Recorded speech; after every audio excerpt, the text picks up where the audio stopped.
Alhamdulillah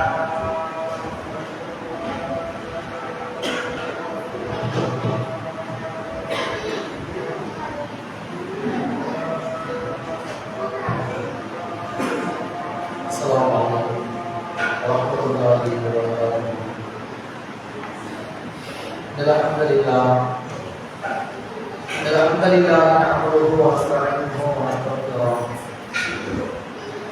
wa na'udzu billahi min shururi anfusina wa min sayyiati a'malina may yahdihillahu fala mudilla lahu wa may yudlil fala hadiya lahu wa asyhadu an la ilaha illallah wahdahu la syarika lahu wa asyhadu anna Muhammadan abduhu wa rasuluhu amma ba'd. Ya ayyuhan nas ittaqu rabbakum alladhi khalaqakum min nafsin wahidah wa khalaqa minha zawjaha wa bassa minhuma rijalan kathiran wa nisaa wattaqullaha alladhi tasaaluna bihi wal arham innallaha kana alaykum raqiba. அருள்வதில் அளவற்றோம் வணங்கப்படுவதில் வல்லோருமாகிய நம் ஏக இறைவனின் சாந்தியும் சமாதானம் பற்றாத பேரின்பும் பெருங்கருணை இந்த உலகத்தில் சத்திய மார்க்கத்தை எடுத்துச் சொல்ல வந்த நபிகள் நாயகம் ஸல்லல்லாஹு அலைஹி வஸல்லம் அவர்கள் மீதும் அவர்களுடைய அடிச்சுவடுகளை தன்னால் இயன்ற அளவு பின்பற்றி வாழ்ந்த நம்பிக்க சத்திய உத்தம சஹாபாக்கள் மீதும் சஹாபிய பெண்மணிகள் மீதும் குறிப்பாக இந்த குழுவில் இருக்கக்கூடிய நம் அனைவர்கள் மீதும் என்றென்றும் நினைவருமாகும். கண்ணியத்திற்குரிய சகோதர சகோதரிகளே, இந்த ஜும்ஆவுடைய ஒழுக்கத்தை பற்றி நபி ஸல்லல்லாஹு அலைஹி வஸல்லம் அவர்கள் சொல்லும் பொழுது இதா அஃதலி ஸாஹிபிக யௌம் ஜும்ஆ அன்சிப் இமாம் யதுபு ஃபகத் லஹுக. இமாம் மிம்பரில் ஏறி உரையாற்றிக் கொண்டிருக்கும் பொழுது கீழே அமர்ந்திருப்பவர்கள் தனக்கு அருகிலுள்ள சகோதரரை பார்த்து நீங்கள் மௌனமாக இருங்கள் என்று கூறினாலும் அவர் வீணான காரியத்தில் ஈடுபட்டிருந்தார் என்கின்ற நபிமொழியை உங்களிடத்தில் பறைசாற்றியவனாக இந்த ஜும்ஆவுடைய உரையை நான் ஆரம்பம் செய்கின்றேன். கண்ணியத்திற்குரிய சகோதர சகோதரர்களே, இந்த தமிழ்நாடு நபி ஜமாத் சார்பாக வக்ஃபு திருத்த சட்டத்திற்கு எதிராக ஒரு மாத கால பிரச்சாரம் என்கின்ற அஜெண்டாவை நிறைவேற்றியிருக்கின்றது. அதற்கான பணிகள், அது சார்ந்த விஷயங்களை மக்களுக்கு எப்படியாவது முழுமையாக சொல்லிவிட வேண்டும் என்கின்ற முயற்சியில் ஒவ்வொரு கோணத்திலும் பல முயற்சிகளை எடுத்துக் கொண்டு வருகின்றது.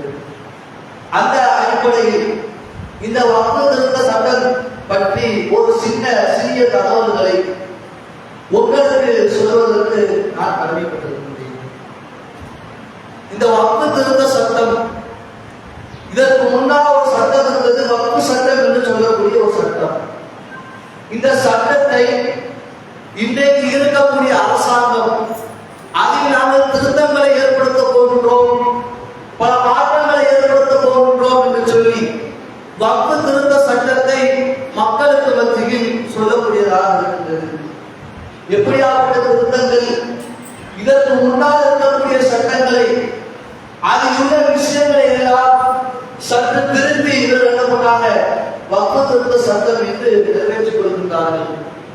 அதில் முதலாவது என்ன சொல்கிறார்கள் என்று சொன்னால், இந்த வக்ஃபுக்காக இருக்கக்கூடிய ஆதாரங்களையும் அதனுடைய சான்றுகளையும் அரசாங்கத்தில் நீங்கள் ஒப்படைக்க வேண்டும்.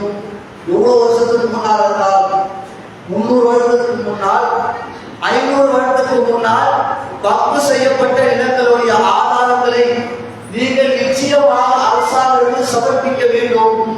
அப்படி சமர்ப்பித்தால் மட்டும்தான் அது வக்ஃபு நிலமாக ஆகும், இல்ல வக்ஃபு நிலமாக ஆகாது. அந்த இடத்தை அரசாங்கம் கைப்பற்றிக் கொள்ளும் என்கின்ற ஒரு திருத்தத்தை கொண்டு வந்திருக்கிறார்கள். யோசித்து பார்க்க முடிகின்றதா? 300 ஆண்டுகளுக்கு முன்னால், 500 ஆண்டுகளுக்கு முன்னால் ஒருவர் ஒரு விஷயத்தை வக்ஃபு செய்தார் என்று சொன்னால், அன்னைக்கு இருக்கக்கூடிய காலகட்டத்தில் டெக்னாலஜி என்பது அதிகமாக இருந்ததா? அரசாங்கத்தில் பதிவு செய்யக்கூடிய விஷயம் இருந்ததா? அதற்கான ஆதாரம் இருக்குமா? அப்படி இருக்காத பட்சத்தில் தான் என்ன பண்றாங்க, அதற்கான ஆதாரத்தை கொடுக்கணும், முறையான சான்றிதழை கொடுக்கணும். அப்படி கொடுத்தால் மட்டும்தான் நிலம் என்பது வக்ஃபுக்குரியதாக ஆகும். வாய்மொழியில சட்டத்தை பண்ணியிருப்பாங்க, இது வக்ஃபுடைய நிலம். மன நிர்வாகம் இருக்கும் பொழுது சில பேர் இந்த இடத்தெல்லாம் நான் வக்ஃபுக்காக ஒப்படைச்சிருக்கேன், பள்ளிவாசல் கட்டுவதற்காக ஒப்படைத்து விடுகின்றேன், மதசாக்கள் கட்டுவதற்காக ஒப்படைத்து விடுகின்றேன் என்று வாய்மொழியாக ஒருவர் வக்ஃப் செய்தார் என்று சொன்னார். அதற்காக எப்படி சான்றிதழ் எடுக்க முடியும்? அதற்கான வசதிகள் அன்றைய காலகட்டத்தில் இருந்ததா? எந்த ஒரு வசதியுமே இல்லை. அப்படி இருக்கும் பொழுது இந்த அடிப்படையான விஷயங்களை கூட யோசிக்காமல் அதற்கான சான்றிதழ்களை சமர்ப்பிக்க வேண்டும் என்று இந்த அரசாங்கம் சொல்கின்றது. அது மட்டுமல்லாமல் இன்னும் சில திருத்தங்களை எழுத சொல்கிறார்கள். முஸ்லிம்கள் அல்லாதவர்கள் என்ன பண்ணக்கூடாது, வக்ஃப் செய்யக்கூடாது. அப்படி வக்ஃப் செஞ்சால் அந்த விஷயங்கள் அரசாங்கத்திற்கு வந்துவிடும், அந்த நிலங்கள் அரசாங்கம் கைப்பற்றிக் கொள்ளும் என்று சொல்கின்றார்கள். இதற்கு முன்னாடி உள்ள காலகட்டத்தில் முஸ்லிம்கள் அல்லாத ஏராளமான மனிதர்கள் என்ன பண்ணியிருக்கிறாங்க, வக்ஃபுக்காக இடங்களை கொடுத்திருக்கிறாங்க. இந்துத்துவ சகோதரர்களாக இருக்கட்டும், கிறிஸ்துவ சகோதரர்களாக இருக்கட்டும், இந்த வக்ஃபு வாரியத்திற்காக தன்னுடைய நிலத்தை கொடுத்திருக்கிறார்கள். கட்டிக்கோங்க, அவசரம் கட்டிக்கோங்க, மஸ்ஜிதுகளை கட்டிக்கோங்க, அடுத்த தடவை இதன் மூலியமாக அமைத்துக் கொள்ளுங்கள் என்று பல பேர் என்ன பண்ணியிருக்கிறாங்க, வக்ஃபுக்காக பல நிலங்களை கொடுத்திருக்கிறார். அப்படியாப்பட்ட நிலங்கள் செல்லாது, அந்த நிலங்களை அரசாங்கத்தில் ஒப்படைக்க வேண்டும் என்கின்ற ஒரு திருத்தத்தை இவர்கள் கொண்டு வருகிறார்கள். அது மட்டுமல்லாமல் ஆரம்பமாக இஸ்லாத்தை ஏற்று, அதாவது இஸ்லாத்தை புதியதாக ஏற்ற ஒரு மனிதர் என்ன பண்ணக்கூடாதா, வக்ஃப் சொல்ல கொடுக்கக்கூடாதா. அவரு இஸ்லாத்தை ஏற்று 5 வருடங்கள் தாண்டி இருக்கணுமா. அப்படி 5 வருடங்கள் தாண்டினால் மட்டும்தான் வக்ஃப் சொத்துக்கள் என்ன பண்ண முடியும், வக்ஃப் வாரியத்துக்கு கொடுக்க முடியும். அது மட்டும் இல்லாம இஸ்லாமுடைய அடிப்படை கடமைகளான தொழுகை, நோன்பு, ஸகாத் என்ன பண்ணிருக்கணுமா, கடைபிடிக்கக்கூடிய ஒரு முஸ்லிமாக இருக்கணுமா. எவ்வளோ நம்ம மேல நல்லதை நினைக்கிறாங்க பார்த்தீங்களா. ஒரு முஸ்லீமு அடிப்படையான காரியங்கள் என்ன பண்ணணுமா, செய்யணுமா, தொழுகணுமா, நோன்பு வைக்கணுமா, ஹஜ், உம்ரா எல்லாத்தையும் செய்யணுமா. அப்படி செய்த ஒரு மனிதர் என்ன பண்ணணும், வக்ஃபுக்காக நிலங்களை கொடுக்கணும். எவ்வளவு அக்கறை இந்த அரசாங்கத்துக்கு மேல, இந்த அரசாங்கத்துக்கு நம்ம எவ்வளவு அக்கறை பார்த்தீங்களா. இஸ்லாத்தை கடைபிடிக்கக்கூடிய ஒரு மனிதர் தான் வக்ஃப் நிலத்தை கொடுக்கணும். ஏன் அப்படி கொடுக்காம என்ன, இஸ்லாத்தை ஆர்வமாக ஏற்ற ஒரு மனிதர் கொடுத்தா என்ன, அவங்களுக்கு எங்க எரியுது அப்ப நமக்கு தெரியல. இப்படி ஒரு சட்டத்தை சொல்றாங்க, கொண்டு வர்றாங்க. அது மட்டும் இல்லாம இன்னொரு விஷயத்த சொல்றாங்க, எதற்காக ஒரு சட்டங்கள்லாம் நீங்க சொல்றீங்க, முஸ்லிம்களுக்கு எதிரான சட்டங்களாக இருக்கின்றது. உணவு எடுத்துக்கிட்டோம்னா ஹலால என்ன பண்றீங்க, கை வைக்கிறீங்க. ஆடை அனைத்து மனிதர்களுக்கும் சுதந்திரமான ஒரு விஷயம், அந்த விஷயத்தில் ஹிஜாபில் கை வைக்கிறீர்கள். பொது இடங்கள்ல ஒருவர் பண வழிபாடு செய்யலாம். அது மட்டும் இல்லாம கிறிஸ்துவர்கள் கொண்டாடுகின்ற விழாக்களாக இருக்கட்டும், இந்துத்துவவாதிகள் கொண்டாடக்கூடிய விழாக்களாக இருக்கட்டும், கும்பமேளாக நடக்குது. அவர்களுடைய இடத்துல நடக்குதா, பொதுவான இடத்துல நடக்குது. அப்படியாப்பட்ட பொதுவான இடங்களில் ஒருவருடைய வழக்க வழிபாடுகளை அரசாங்கம் தடை செய்யக்கூடாது. ஆனா நமக்கு என்ன தடையா, ஒரு பொது வெளியில தொழுகைக்குரிய நேரம் வந்திருக்கிறது என்று சொன்னால் அந்நேரத்தில் என்ன பண்ணக்கூடாது, ஒரு முஸ்லிம் தொழுகக்கூடாது. அப்படி தொழுதா பாஸ்போர்ட் பண்ணிடுவாங்க, பாஸ்போர்ட் பண்ணிடுவாங்க, கட் பண்ணிடுவாங்க, வெளிநாட்டுக்கு போக முடியாது. இப்படி யார் சொல்றா, யோகி ஆதித்யநாத் பண்றாருன்னா தன்னுடைய மாநிலத்தில் ஒரு சட்டமாக இருக்கிறார். இப்படி இஸ்லாமிய மார்க்கத்துடைய இஸ்லாமியர்கள் அவர்கள் இருக்கக்கூடிய சட்டங்களை என்ன பண்றாங்க, ஒவ்வொன்றா கொடுக்குறாங்க. ஆடைகளாக இருக்கட்டும், உணவு இருக்கட்டும், வணக்க வழிபாடுகளாக இருக்கட்டும், அனைத்து விஷயத்திலேயும் இந்த அரசாங்கம் நம்முடைய உண்மையை கொஞ்சம் கொஞ்சமாக கருத்து கொண்டு வருகின்றது. அது மட்டுமல்லாம இன்னும் ஏராளமான திருத்தங்கள் என்ன பண்றாங்க, கொண்டு வர்றாங்க. இந்த வக்ஃப் வாரியத்துல அதனுடைய நிர்வாகிகள்ல 2 இந்துக்கள் நிச்சயமாக இருக்க வேண்டும். இதற்காக அவங்க சொல்றாங்க, ஏன்னா வக்ஃபுக்குள்ள என்ன நடந்து தெரியல எங்களுக்கு. வக்ஃப் நிர்வாகிகள் என்ன செய்யறாங்க, வக்ஃப் வாரியம் என்ன செய்யுது, என்னென்ன விஷயம் எல்லாம் இவர்கள் நிறைவேற்றுகிறார்கள் என்கின்ற அடிப்படை கான்செப்ட் எங்களுக்கு தெரியல. அது எங்களுக்கு தெரியணும். அதற்காக வேண்டி 2 பேர் நாங்கள் என்ன பண்றோம், வக்ஃப் வாரியத்தில் நிர்வாகிகளாக சேர்க்க போகிறோம் என்று சொல்லுகிறார்கள். கொஞ்சம் யோசிச்சு பாருங்க. இந்துத்துவர்கள் உள்ள கோயில்கள் இருக்கின்றது, கிறிஸ்தவர்களுக்கான ஆலயங்கள் இருக்கின்றது, அவர்களுக்கு என்ன தனி நிர்வாகம் என்பது இருக்கின்றது. அப்படியாப்பட்ட நிர்வாகத்தில் முஸ்லிம்களை சேர்ப்பார்களா? முஸ்லிம்களை அவருடைய நிர்வாகிகளாக வேண்டாம், உறுப்பினர்களாக ஆக்குவார்களா? யோசித்து பாருங்க. ஆக்க மாட்டாங்க. இப்ப சமீபத்துல தஞ்சாவூர்ல பாபநாசம் என்கின்ற பகுதியில் கோயிலுக்காக ஒரு மனிதர் என்ன பண்றாங்க, அதனுடைய பாதுகாவலராக அலங்காவலராக ஒரு மனிதர் என்ன பண்றாங்க, தேர்ந்தெடுக்கிறாங்க. அவருடைய பேர் என்ன? நர்கிஸ் கான். இப்ப நர்கிஸ் கான் என்கின்ற ஒரு மனிதரை தேர்ந்தெடுக்கும் பொழுது பெஜராஜா வந்தார். அது எப்படி கோயில் நிர்வாகத்தில் ஒரு முஸ்லீம் இருக்க முடியும்? நர்கிஸ் கான் என்பது முஸ்லிமுடைய பேராச்சே, எப்படி நீங்கள் முஸ்லிம்களை உள்ளே நுழைத்தீர்கள்? என்ன அரசாங்கம் தமிழகத்தில் நடந்து கொண்டிருக்கின்றது என்கிற கேள்விகளை என்ன பண்றாரு, மீடியாக்களை கேட்கிறார். அப்படி கேட்கும் பொழுது அந்த நர்கிஸ் கான் என்று சொல்லக்கூடிய அந்த மனிதர் என்ன பண்றாரு, நான் முஸ்லிம் கிடையாது, என்னுடைய பேர் தான் நர்கிஸ் கான். எதற்காக எனக்கு நர்கிஸ் கான் என்று பேர் வைத்திருக்கிறார்கள் என்று சொன்னால், நான் பிறக்கும் பொழுது என்னுடைய தாய்க்கு மிக கஷ்டமான ஒரு சூழ்நிலையாக இருந்துச்சு. அந்த கஷ்டமான சூழ்நிலையில் பாராமல் ஒரு நர்ஸ் என்ன பண்ணாங்க, பிரசவம் பண்ணாங்க. அப்படி பிரசவம் பார்த்து நான் பிறந்தேன். அதனுடைய நினைவாக, அந்த நர்ஸோட நினைவாக எனக்கு அவருடைய பேர் என்ன பண்ணாங்க, நர்கிஸ் கான் வச்சுட்டாங்க. இருந்தாலும் நான் யாரதான் ஒரு ஆச்சாரமா ஒரு இந்து தான் அப்படி என்ன பண்றாங்கன்னா, அந்த நர்கிஸ் கான் என்று சொல்லக்கூடிய அந்த மனிதர் என்ன பண்றாரு, சொல்றாரு. இப்படி நர்கிஸ் கான் என்கின்ற முஸ்லிம் பேர் கோயில் நிர்வாகத்திற்குள் வந்தபோது என்ன பண்ணீங்க, முஸ்லிம்களுக்கு வேலை கிடையாது, கோயில் நிர்வாகத்தில் முஸ்லிம்களுக்கு பங்கு இல்லை, கிறிஸ்துவ ஆலயங்களில் முஸ்லிம்களுக்கு பங்கு இல்லை. அதே போன்றுதான் வக்ஃப் சார்ந்த எங்களுடைய சொத்துக்களில், எங்களுடைய பாட்டு முப்பாட்டை எங்களுக்கு விட்டு போன சொத்துக்களில் அவருடைய நிர்வாகத்தில் எந்த ஒரு இந்துவுக்கும் எந்த ஒரு கிறிஸ்தவர்களுக்கும் வேலை இல்லை. அதைத்தான் நாங்கள் சொல்கின்றோம். எங்களுக்கு நிர்வாகம் பண்ண தெரியாதா? மாநிலத்தில் நாங்கள் நிர்வாகம் வைத்திருக்கின்றோம். ஏராளமான கிளைகள் எங்களுடைய தமிழகத்தில் இருக்கின்றது. அந்த தமிழகத்தில் உள்ள கிளைகளுக்கெல்லாம் ஹெட்குவார்டர் சென்னையில் இருக்கின்றது. மிகப்பெரிய நிர்வாகத்தை வைத்து நடத்தக்கூடிய எங்களுக்கு வக்ஃபை நிர்வகிக்க தெரியாதா? அதைத்தான் நாங்கள் கேட்கிறோம். இப்படியெல்லாம் கேட்டால் சொல்றாங்க, இல்ல இல்ல கண்டிப்பா நாங்கள் நிர்வாகிகளை வைக்கத்தான் செய்வோம். எப்படி அப்படி நிர்வாகி வைக்க போறீங்க? சாட்டை நாயகன் அண்ணாமலையை வைக்க போகிறீர்களா? சாரி நாயகன் யோகி ஆதித்யநாத் வைக்க போறீங்களா? அப்படியாப்பட்ட இந்த 2 பேரை வச்சுன்னா சொல்லுவாங்க. அண்ணாமலை சொல்லுவார், வக்ஃப் வாரியத்தெல்லாம் தூக்கி கொடுத்துட்டு சாட்டை எடுத்து அடிச்சுக்கிடுவார். என் மேலதான் தப்பு, நான் தான் தப்பு பண்ணிட்டேன், மன்னிச்சிருங்க, அதாவது சாட்டை எடுத்து நானே அடிச்சுக்கிறேன் அப்படின்னு பண்ணுவாரு. சாட்டை எடுத்து வந்து நிற்பார். யோகி ஆதித்யநாத் கொடுத்துட்டா எல்லா பிரச்சனைகளையும் எல்லா மீடியாக்களையும் சாணி சாணி சாணி இந்த விஷயத்தான் சொல்லிட்டு இருப்பாரு. மக்களுக்கு பயனுள்ள ஒரு விஷயம். எவ்வளவோ விவசாயிகள் செத்து மடியக்கூடிய காலகட்டம், எவ்வளவோ வாலிபர்கள் வேலை இல்லாமல் திண்டாடி கொண்டிருக்கின்ற காலகட்டம், அவர்களை பத்தி என்ன பண்ண மாட்டாரு, மீடியாக்களை பேச மாட்டாரு.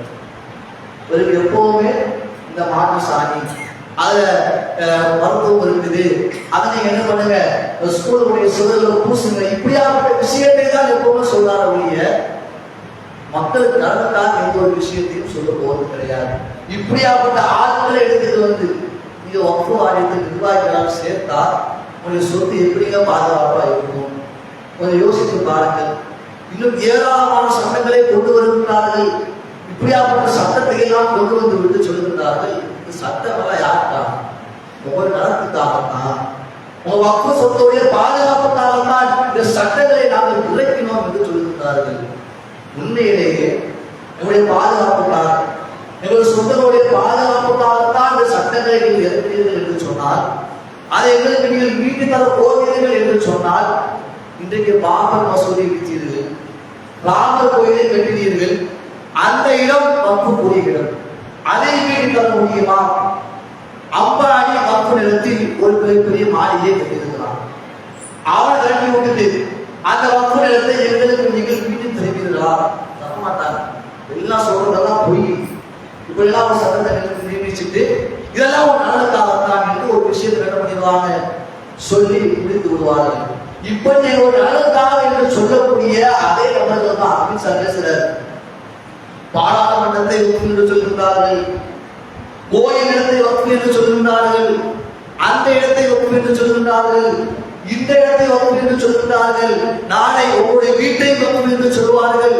உள்ளே நுழைவார்கள், வெளியில போக சொல்லுவாங்க. ஜாக்கிரதையா இருந்து போங்க அப்படி என்ன பண்றாரு அமித்ஷா சர்ச்சைக்குரிய பேச்சு பேசுறாரு. அது மட்டும் என்ன பண்றாரு, அது மட்டும் இல்லாம என்ன சொல்றாரு, இந்த முஸ்லிம்களுக்கு வக்ஃப் வாரியத்தில் அளவற்ற உரிமைகள் இருக்கின்றது என்று பண்றாரு. அமித்ஷா பேசுறாரு, வானலாகிய உரிமைகள் இருக்கின்றது. வக்ஃப் நிலம் என்று சொல்லிவிட்டால் அந்த இடத்தை இவர்கள் கைப்பற்றக்கூடிய அதிகாரம் அவர்கள் இருக்கின்றது என்று சொல்லுகிறார்கள். பாராளுமன்றத்தில் என்ன பண்ணுமா, வக்ஃபுடைய நிலம் என்று சொல்லுமா. அப்படி வக்ஃபுடைய நிலம் என்று சொன்னால் அதற்குள்ளே நுழைந்து அனைவரும் வெளியேற்றிருப்போம். அதற்காக வேண்டி போராட்டத்திலையும் ஆர்ப்பாட்டத்திலையும் இறங்கியிருப்போம். ஆனா அப்படியாப்பட்ட விஷயத்தை யாருமே செய்யல. ஒரு கதையை சொல்றது, கோயில் நிலத்தை ஒன்று சொல்லிவிட்டார்கள். திருச்செந்துறை என்கின்ற ஊர் தெரியுமா?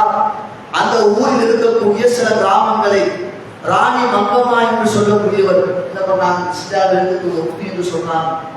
இஸ்லாமிற்கு கொடுக்கப்பட்ட இடம், அந்த இடத்தில் கோயில்களை கட்டி வைத்திருக்கு. என்ன சொல்றாங்க, கோயில் நிலத்தை ஒப்பி என்று சொல்கிறார்கள். அவர் கொடுத்ததற்கான சான்று இருக்கின்றது. அவர் முஸ்லிம்களுக்காக வைத்திருக்கக்கூடிய அந்த சிறப்பு படிவம் இருக்கின்றது.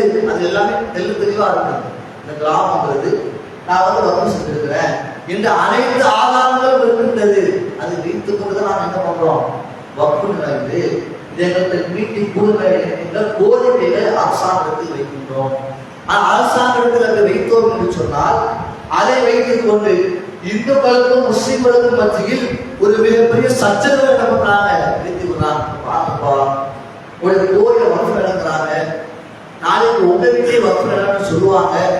அவருக்கு எதிராக ஏதாவது பண்ணி சில விதமான மத மோதல்கள் என்ன பண்றாங்க, தூண்டி விடக்கூடியவர்களாக இருக்கிறாங்க. இப்படி ஏராளமான சதி வேலைகளை அரசாங்கம் அமைச்சர்களாக செய்து கொண்டு வருகிறது. இதுக்கு எவ்வளவு முயற்சி எடுத்தாங்க. இந்த வக்ஃப் மசோதாவை தாக்கல் செய்வதற்கு எந்த அளவுக்கு முயற்சி எடுத்தாங்க. கிட்டத்தட்ட 14 மணி நேரம் விவாதம் பாராளுமன்றத்தில் பார்க்க முடிகிறதா? இரவு 12 மணி தாண்டுது, 1 மணியை தாண்டி ஆகியிருக்கு. விவாதம் ஓடிக்கொண்டிருக்கின்றது. இதற்காக எப்படியாவது சொல்லணும், திரட்டணும், எப்படியாவது வக்ஃப் வாரியத்தை கையில் கொண்டு வருவாங்க. 14 மணி நேரம் சும்மா கிடையாது. இதுவே இந்த உலகத்தில் இந்த நாட்டில் ஏராளமான பிரச்சனைகள் நடக்கின்றது. வேளாண் திருத்த சட்டத்தின் காரணமாக ஏராளமான விவசாயிகள் என்ன பண்ணா, தற்கொலை செய்து கொண்டார். ஏராளமான இளைஞர்கள் தான் படித்த படிப்பிற்கு வேலை கிடைக்காமல் திண்டாடி கொண்டிருக்கின்றார்கள். இன்னும் ஏராளமான நபர்கள் மாட்டு இறைச்சி பெயரிலும் முஸ்லிம்கள் என்கின்ற பெயரிலும் கொல்லப்பட்டு கொண்டு வருகின்றார்கள். அப்படியாப்பட்ட விஷயத்தில் எல்லாம் 14 மணி நேரம் விவாதம் கிடையாது. இந்த வக்ஃபை எப்படியாவது கைப்பற்ற வேண்டும் என்கின்ற அடிப்படையில் என்ன பண்ணா, 14 மணி நேரம் விவாதத்தை செய்யக்கூடியவனாக இருக்கின்றார். அப்படி விவாதம் செஞ்சு ஒரு விஷயத்தை என்ன பண்ணா சொல்றான், நீங்க வக்ஃப் நிலங்கள் என்ன இல்ல, ஒரு வெளிப்படை தன்மை இல்லை உங்கள்கிட்ட. வக்ஃப் நிலங்கள் எவ்வளவு இருக்குது, வக்ஃப் வாரியத்துக்குள்ள என்னென்ன விஷயங்கள் நடக்குது, என்னென்ன கூடி மசோதா பண்ணி நீங்க பேசுறீங்க, அப்படியாப்பட்ட விஷயம் எல்லாம் எங்களுக்கு தெரியல. அதற்காக வேண்டி நீங்க என்ன பண்ண, கொஞ்சம் வெளிப்படையா இருந்துக்கோங்க அப்படின்னு சொன்னாங்க. நம்மளுக்கு சொல்றாங்க, வக்ஃப் திருத்த சட்டம் என்பது எந்த அளவுக்கு வெளிப்படையா இருக்கிறது தெரியுமா? வக்ஃப் வாரியம் என்பது எந்த அளவுக்கு வெளிப்படையா இருக்கிறது தெரியுமா? வக்ஃப் சொத்துக்கள் இந்த அளவு இருக்குது அப்படின்னு என்ன பண்ணிருக்கலாம், அரசாங்கமே கணக்கெடுத்து வச்சிருக்கிறான். அதை மட்டுமா கணக்கெடுத்து வச்சிருக்கிறான், இன்னும் என்னென்ன இடங்கள் வழக்குகள் இருக்கின்றது, என்னென்ன இடங்கள் உயர் நீதிமன்றத்தில் வழக்குகளாக இருக்கின்றது, இப்படி ஏராளமான விஷயங்களே கணக்கெடுத்து வைத்திருக்கின்றார். வெளிப்படை தன்மை இல்லை என்று சொன்னால் எப்படி கணக்கெடுத்திருப்பான்? இப்போ வக்ஃப் என்பது வெளிப்படை தன்மையுடையதாகத்தான் இருக்கின்றது. இதற்காக இன்னும் நாங்கள் வெளிப்படை தன்மையாக இருக்க வேண்டும். ஒரு கட்சி விஷயத்தில் வெளிப்படை தன்மையாக இருப்பீர்களா? ஒரு கட்சியில் ஏராளமான பிரச்சனைகள் நடக்கின்றது, அப்படியாப்பட்ட பிரச்சனைகளை மக்களுக்கு சுட்டி காட்டுவீர்களா? எடுப்போமா? எடப்பாடி சொன்னார், நான் பாஜக கூட்டணி வைக்க மாட்டேன். ஆரம்பத்தில் சொன்னார், திடீரென்று அறிவிக்கிறார், பாஜக நான் கூட்டணி வைக்கிறேன். என்னென்ன விஷயங்களை காட்டி மிரட்டினாங்கன்னு தெரியல.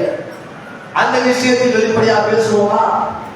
அது மட்டும் இல்லாம பொதுவாகவே இந்த வக்ஃப் சொத்துக்கள் என்ன பண்ணக்கூடாது, யாருக்கும் விற்க கூடாது. அது அல்லாஹ்வுடைய நிலம். எந்த ஒருவரும் அந்த வக்ஃப் நிலத்தில் உரிமை கொண்டாட முடியாது. அப்படி இருக்கும் பொழுது ஒருத்தர் என்ன பண்றாருன்னா அதுவானிக்கு வக்ஃப் நிலத்தை என்ன பண்றாரு, தூக்கி கொடுக்கிறார். அவரை என்னென்ன மிரட்டினாங்க உருட்டினாங்கன்னு தெரியல. இப்படி ஏராளமான மிரட்டல்கள், முஸ்லிம்களுக்கு எதிரான ஏராளமான சட்ட திட்டங்களை நிறைவேற்றிக் கொண்டு நம்மை பூச்சாட்டி காட்டிக் கொண்டிருக்கின்றார்கள். அப்படியாப்பட்ட விஷயத்திற்கு எல்லாம் நாம் புத்தி வரக்கூடாது. நபி ஸல்லல்லாஹு அலைஹி வஸல்லம் உடைய காலகட்டத்தில் நபி ஸல்லல்லாஹு அலைஹி வஸல்லம் அவர்களுக்கு 40 வயதில் இந்த நபித்துவம் கிடைக்கின்றது. நபித்துவம் கிடைத்த மாத்திரத்தில் மக்களுக்கு மத்தியில் ரகசியமாக என்ன பண்றாங்க, பிரச்சாரத்தை எடுத்து வைக்கிறாங்க. அதுக்கு அல்லாஹ் வசனத்தை இருக்கிறான், வாந்திர அசிரத்தக்க அக்கரமி, உங்களுடைய நெருங்கிய உறவினர்களுக்கு நீங்கள் என்ன பண்ணுங்க, இஸ்லாமிய மார்க்கத்தை எடுத்து சொல்லுங்கள் என்று அல்லாஹ் சொல்ல பொழுது சஃபா மலையின் மீது ஏறி நபி ஸல்லல்லாஹு அலைஹி வஸல்லம் பனு அலி குலத்தாரே, பனு வாய் குலத்தாரே எல்லா மக்களையும் என்ன பண்றாங்க, நபி ஸல்லல்லாஹு அலைஹி வஸல்லம் அவங்க அழைக்கிறாங்க. அழைத்து இந்த இஸ்லாமிய மார்க்கத்தை எடுத்து சொல்லும் பொழுது அங்கு ஆரம்பித்தது இந்த இஸ்லாமியர்களுக்கான எதிர்ப்பு. அன்றையிலிருந்து இன்று வரை இஸ்லாமியர்களுக்கு ஏராளமான எதிர்ப்புகள் தான் இருக்கின்றது. ஒரு கட்டத்தில் நபி ஸல்லல்லாஹு அலைஹி வஸல்லம் அவர்களுடைய வழிபாட்டு முறைகள் பதிக்கப்படுகின்றது. நபி ஸல்லல்லாஹு அலைஹி வஸல்லம் காபாவுக்கு தொழுதாங்கன்னா அவருடைய கொலை வலைகள் என்ன பண்ணுது, துண்டுகளால் நெரிக்கப்படுகின்றது. நபி ஸல்லல்லாஹு அலைஹி வஸல்லம் சஜிதாவில் விழுந்து கிடக்கும் பொழுது அவருடைய முதுகில் ஒட்டகவுடைய கழிவுகள் வீசப்பட்டது. ஏராளமான துன்பங்கள் நபி ஸல்லல்லாஹு அலைஹி வஸல்லம் அவர்கள் தொற்றிக் கொண்டது. அதே துன்பங்கள், அதே சோதனைகள் இந்த அளவிலும் இந்த முஸ்லிம் சமுதாயத்தில் ஏற்பட்டுக் கொண்டு இருக்கின்றது. எனவே அதற்காக அல்லாஹ்வுக்கு அதிகமாக பிரார்த்தனை செய்யுங்கள். வக்ஃப் திருத்தத்துக்கு எதிராக நம்முடைய முயற்சிகளை ஏராளமாக கொடுங்க, உங்களுடைய பங்களிப்புகளை ஏராளமாக செய்யுங்க. நபி ஸல்லல்லாஹு அலைஹி வஸல்லம் அவர்கள் சொல்லி காட்டுகிறார்கள், மன் குதில மாலிஹி ஃபஹுவ ஷஹீத், யார் தன்னுடைய செல்வத்திற்காக வேண்டி உயிரை விடுகின்றார்களோ, கொலை செய்யப்படுகின்றார்களோ, ஃபஹுவ ஷஹீத், அவர் ஷஹீதாக்கப்பட்டவர் என்று நபி ஸல்லல்லாஹு அலைஹி வஸல்லம் அவர்கள் கூறினார்கள். எனவே வக்ஃப் திருத்த சட்டத்தை ஒருபொழுதும் இந்த நாட்டில் நிறைவேற்றுவதற்கு நாம் விடக்கூடாது. அதே போல முஸ்லிம்களுக்காக ஏற்படக்கூடிய சோதனைகள், பலஸ்தீன் மக்களுக்காக அவர்கள் ஏற்படக்கூடிய சோதனைகளுக்காக அதிகமாக பிரார்த்தனை செய்யுங்கள் என்று கூறி என்னுடைய முதல்வரை நான் நிறைவு செய்கிறேன். அஸ்ஸலாமு அலைக்கும் வரஹ்மத்துல்லாஹி வபரகாத்துஹு.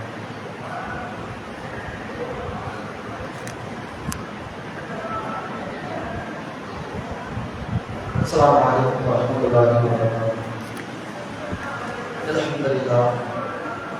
الحمد لله نحمده ونستعينه ونستغفره ونعوذ بالله من شرور أنفسنا ومن سيئات أعمالنا. من يهده الله فلا مضل له ومن يضلل فلا هادي له. கண்ணியத்திற்குரியவர்களே, சிறிது காலங்களாக இந்த இஸ்லாமியர்கள் மீது ஏராளமான பொய் வழக்குகள், ஏராளமான குற்றச்சாட்டுகளை சில மனிதர்கள் அறிவி வீசிக் கொண்டிருக்கின்றார்கள். அதிலும் குறிப்பாக சொல்ல போனால் சில நாட்களுக்கு முன்பாக நடந்த சம்பவம் ஏராளமான மனிதர்கள் கேள்விப்பட்டிருப்பாங்க. மதுரை ஆதீனம் என்று சொல்லக்கூடிய ஒரு சாமியார், அவர் செங்கல்பட்டு என்ன பண்ணாரு, ஹைவேல போய்கிட்டு இருக்கிறார், கார்ல போய்கிட்டு இருக்கிறார். கார்ல போய்கிட்டு இருக்கும் பொழுது ஏதோ ஒரு விபத்து ஏற்படுத்துவது போல ஒரு சிறிய விபத்து ஏற்படுகின்றது. செங்கல்பட்டு நல்ல முறையில் பண்ணாரு, அவங்க அடைஞ்சிட்டாரு. அந்த அனுபவத்திற்கு பின்னால் மீடியாக்கள் என்ன பண்ணாங்கன்னா கேட்கிறாங்க. அப்படி கேட்கும் பொழுது அவர் என்ன சொல்றாருன்னா, நான் இப்ப செங்கல்பட்டு வழியா வந்துகிட்டு இருக்கிறேன். அப்படி வந்துகிட்டு இருக்கும் பொழுது இன்னொரு காரை என்னை வந்து என்ன பண்ணிச்சு, உங்களோட காரை இணைப்பதற்கு வேகமாக வந்து அப்படியே பேரிகேட்டாக இருந்துச்சு, தள்ளி உடைய காரை அப்படியே ஒரு விட்டு விட்டுச்சு. நாங்க அப்படியே நிலமச்சு விட்டோம் அப்படின்னு என்ன பண்றாரு சொல்றாரு. அது பண்ணவங்க யாரு, எப்படி இருந்தாங்க அப்படின்னு கேட்கும்போது தொப்பி போட்டுருந்தாங்க, பெருசா தாடி வச்சிருந்தாங்க. அப்புறம் என்ன பண்றாரு, முஸ்லிம்கள் தான் என்னை கொலை செய்வதற்கு முயற்சி எடுத்திருக்கிறார்கள் இந்த மாதிரி என்ன பண்றாரு மீடியாக்கள் சொல்றாங்க. அப்படி சொல்லும் பொழுது ஏராளமான பிரச்சனைகள் நடந்தது. ஏராளமான நியூஸ் சேனல்கள்ல இஸ்லாமியர்களுக்கு எதிராக பல விதமான விருப்ப பிரச்சாரத்தை என்ன பண்ணாங்க, சில நியூஸ்கள் செய்ய தொடங்குச்சு. இதையெல்லாம் பார்த்த காவல்துறை அந்த இடத்திற்கு சென்று அங்க இருக்கக்கூடிய சிசிடிவி கேமராவில் அதை நடந்த நிகழ்வு என்ன பண்றாங்கன்னா போட்டு பார்க்கறாங்க. அப்படி போட்டு பார்க்கும் பொழுதுதான் உண்மையே தெரிஞ்சிச்சு எந்த அளவுக்கு போய் சொல்லியிருக்கிறாங்க. இவருடைய காரணம் ரொம்ப வேகமாக வந்திருக்கின்றது. அந்த ரவுண்டானத்துல இவருடைய காரணம் ரொம்ப வேகமாக போகுது. அங்கிருந்து ஒரு இஸ்லாமியோட காரணம் பொதுவாக வருது. இவர்தான் அந்த காரை இடிச்சுட்டு அவங்களுடைய சண்டைகளை நிறுத்திட்டு இந்த என்ன பண்ணாங்க, மீடியா இருக்க அவங்க தான் கொலை முயற்சி செஞ்சுட்டாங்க, கொலை முயற்சி செஞ்சுட்டாங்க, முஸ்லீம்கள் தான் தொப்பி போட்டிருந்தாங்க, தாடி வைத்திருந்தாங்க என்று பலவிதமான வெறுப்பு பிரச்சாரங்களை செய்யக்கூடியவர்களாக இருந்தார்கள். எவ்வளவோ பெண் மாநிலங்கள்ல பார்க்கிறோம், மகாராஷ்டிரா, உத்தரப்பிரதேசம், பல மத கலவரங்கள், இஸ்லாமியர்களுக்கு எதிராக, கிறிஸ்தவர்களுக்கு எதிராக ஏராளமான மத கலவரங்கள் என்ன பண்றோம், வெளி மாநிலங்கள்ல பார்க்கிறோம். நம்ம தமிழகத்துல அப்படிப்பட்ட கலவரம் அவங்க இல்லை. அல்லாஹ்வுடைய நாட்டத்தினால ஒரு சிறிய பிரச்சனைகள் தான் இருக்கிறது தவிர மிகப்பெரிய பிரச்சனைகள்லாம் அவங்க ஏற்படாது. அப்படி இருக்கும் பொழுது எப்படியாவது இவங்களுக்கு மத்தியில ஒரு சண்டை ஏற்படுத்தணும், அதன் மூலியமாக இந்துக்களுடைய ஓட்டை நாம் பெற்றுவிட வேண்டும் என்று ஒரு மிகப்பெரிய கெட்ட கட்டத்தில் சில இயக்கங்கள் என்ன ஆகிட்டுன்னா நீங்க அதுல ஒருத்தர் யாரு, இந்த மதுரை ஆதீனம் என்று சொல்லக்கூடிய நபர். இவர்களுக்கு எதிர்த்து மதுரையை என்ன பண்ணியிருக்கிறோம், நம்ம தொழில் ஜமாத் சார்பாக இவர்கள் மீது ஒரு வழக்கை நம்ம என்ன பண்ணியிருக்கிறோம்னா போட்டிருக்கோம். இன்ஷா அல்லாஹ் அந்த வழக்கில் ஒரு நல்ல முடிவை இறைவன் தர வேண்டும், அதற்கு அனைவரும் பார்த்துக்க வேண்டும் என்று கூறி இந்த ஜும்மாவுடைய வருகை நான் செய்கிறேன்.